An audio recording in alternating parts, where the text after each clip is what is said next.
سینوں کے اندر جو روگ ہیں، جو امراض ہیں، ان کا علاج بھی ہے، شفا بھی ہے، شفاء لما فی الصدور۔ تیسرے درجے میں وہ ہدایت ہے، وہ بتاتی ہے کدھر جاؤ کدھر نہ جاؤ۔ جیسے آپ نے دیکھا ہوگا پہاڑی راستوں پر قدم قدم کے اوپر کوشن ہوتا ہے، یہاں سپیڈ کم کر لو ورنہ تم کسی کھائی میں جا گرو گے۔ تو یہ ہدایت کیا ہے؟ دیکھو ادھر مت جانا، ادھر جاؤ، اگر ادھر جاؤ گے تمہارا سارا معاملہ تلپٹ ہو جائے گا۔ یہ ہے ہدایت۔ اور جو چیز دنیا میں ہدایت ہے وہ آخرت میں رحمت ہے، ہدی و رحمت للمؤمنین۔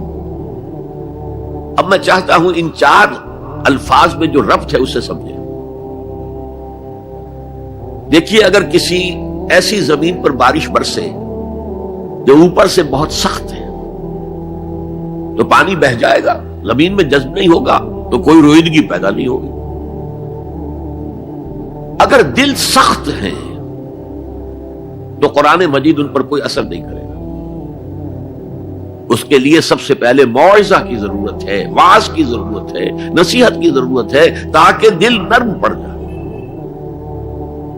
انسانی دل جب سخت ہوتے ہیں تو ان کی سختی چٹانوں سے زیادہ ہوتی ہے۔ سورہ بقرہ میں فرمایا ثم قست قلوبکم فہی کالحجارۃ او اشد قسوۃ۔ یہودیوں سے خطاب ہے، ثم قست قلوبکم من بعد ذلک فہی کالحجارۃ او اشد قسوۃ۔ اے بنی اسرائیل، تمہارے اس طرز عمل کے نتیجے میں تمہارے دل سخت ہو گئے اور اب وہ پتھروں سے زیادہ سخت ہے۔ لہذا سب سے پہلے ضرورت کیا ہے؟ دل کی زمین کو نرم کیا جائے، اس میں حل چلایا جائے۔ یہ کام ہے موعظہ کا، واعظ کا، نصیحت کا۔ ہمارے معاشرے میں کسی زمانے میں واعظ کا بڑا رواج تھا، آج کل یہ چیز ختم ہو گئی، بلکہ واعظ کو گھٹیا بات سمجھا جاتا ہے۔ بھائی کوئی عقلی بات کرو، کوئی علمی بات کرو، تم تو واعظ کہہ رہے ہو، گویا کہ واعظ گھٹیا چیز ہے۔ نہیں، واعظ سے دل میں رقت پیدا ہوتی ہے، نرمی پیدا ہوتی ہے۔ تو قرآن مجید ہی سب سے بڑا موعظہ ہے۔ ہم نے بدقسمتی سے کیا کیا، جب واعظ کہے جاتے تھے تب بھی مثنوی مولانا روم سے، ضعیف احادیث سے،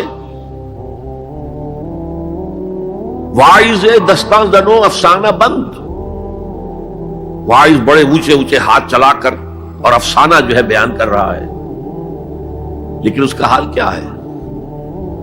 از خطیب و دیلمی گفتار اوست، با ضعیف و شاذ و مرسل کار اوست۔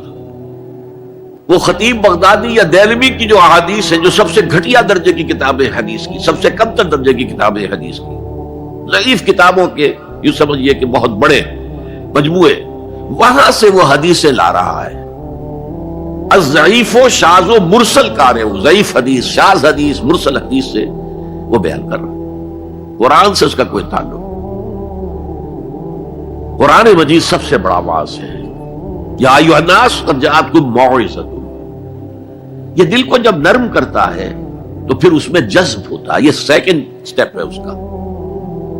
اور جب دل میں جذب ہوگا تو دل کے اندر کی بیماریوں کو دور کر دے گا۔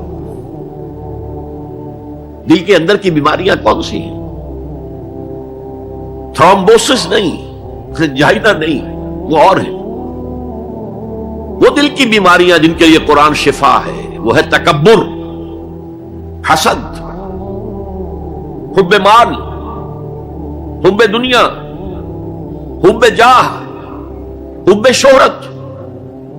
یہ ہیں وہ چیزیں کہ جو اصل ہیں، جو دل کے امراض ہیں، ان سب کو جڑ سے نکال کر پھینک دے گا قرآن رکھے۔ یا ایھا الناس قد جاءتکم موعظۃ من ربکم وشفاء لما فی الصدور۔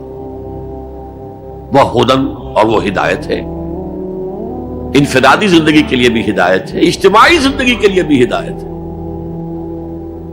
کبھی اگر سورہ فاتحہ پر آپ غور کریں جو ہماری نماز کا جزو لازم ہے، تو ہم پہلے کہتے ہیں الحمدللہ رب العالمین الرحمن الرحیم مالک یوم الدین ایاک نعبد و ایاک نستعین۔